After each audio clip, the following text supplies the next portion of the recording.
Hello friend, আপনাদেরকে সবাইকে নমস্কার। আমি 2 দিন ধরে ভিডিও বানাতে পারতেছি না, কিন্তু আমি একটা বিপদে পড়েছি। সেটা হলো আমার মোবাইলটা নষ্ট হয়ে গেছে। এই স্যামসাং মোবাইলটা কিনছিলাম আমি ভিডিও বানানোর জন্যই। তো এখন আমি ভিডিও বানাতে পারতেছি না, কেননা এই মোবাইলটা একদমই খারাপ হয়ে গেছে। কেননা এটার কোনো সাউন্ড আসতেছে না, না এটার মধ্যে ভিডিও বানানো যাচ্ছে, না কোনো টাওয়ার আসতেছে। মানে মেকারকে দেখাইছি, তবুও মোবাইলটা ঠিক হচ্ছে না। তার জন্য আমি ভিডিও ছাড়তে পারতেছি না, হয়তো আরও ছাড়তে পারবো না। আমি এক ভাইয়ের কাছে মোবাইলটা একটু ধার করে নিয়ে এই ভিডিওটা বানিয়ে তোমাদেরকে জানাচ্ছি। তার জন্য আমি দুঃখিত। যা আপনারা আমাকে সহযোগিতা করেছেন, আশা করি আগামীতে আরও সহযোগিতা করবেন। তার মানে যতদিন আমি মোবাইল কিনতে পারতেছি না, ততদিন আমি কোনো ভিডিও বানাতে পারবো না। আমি বর্তমান বাজারে কেরালায় আছি। আমার সংসারে প্রচণ্ড চাপ, পয়সারও চাপ, কিন্তু কী করব, মোবাইল এখন আমি কিনতে পারবো না। তার জন্য আপনারা সবাই ভিডিওটাকে শেয়ার করে দিবেন, হ্যাঁ, যেন আমার যতগুলো ফ্রেন্ড আছে সবাই যেন জানতে পারে।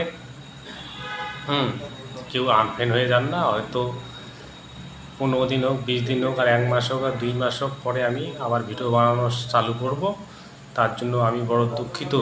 যতটুকু আপনাদেরকে হাসাতে পেরেছি, যতটুকু ভিডিও বানিয়েছি, ভালো খারাপ সবই ভিডিও বানিয়েছি আমি। আপনাদেরকে যদি ভালো লাগে, হয়তো আমার আইডির থেকে কেউ বাইরে হয়ে যাবেন না। তার জন্য আমি বড় দুঃখিত। কিন্তু আমি কী করব, আমার এই মোবাইলটা টোটালি খারাপ হয়ে গেছে। এই মোবাইলটা কিনছিলাম আমি 18,000 টাকা দিয়ে, স্যামসাং মোবাইল। ভিডিও বানানোর জন্যই কিনছিলাম। কেন, প্রথম যখন আমি ভিডিও বানানো চালু করি, তখন পাড়ার লোক অনেকেই আমাকে ঠাট্টা করছেন, ঠিক আছে।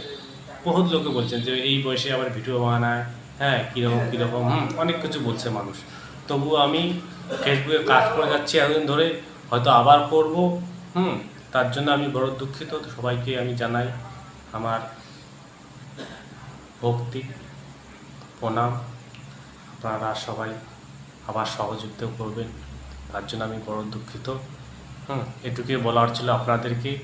মানুষের মোবাইল দিয়ে তো ভিডিও বানাতে পারবো না, কেউ আমাকে দিবে না। তাই যতদিন মোবাইল না কিনতে পারতেছে, ততদিন আমি ভিডিও বানাতে পারবো না। তার জন্য ধন্যবাদ আপনাদের কাছে।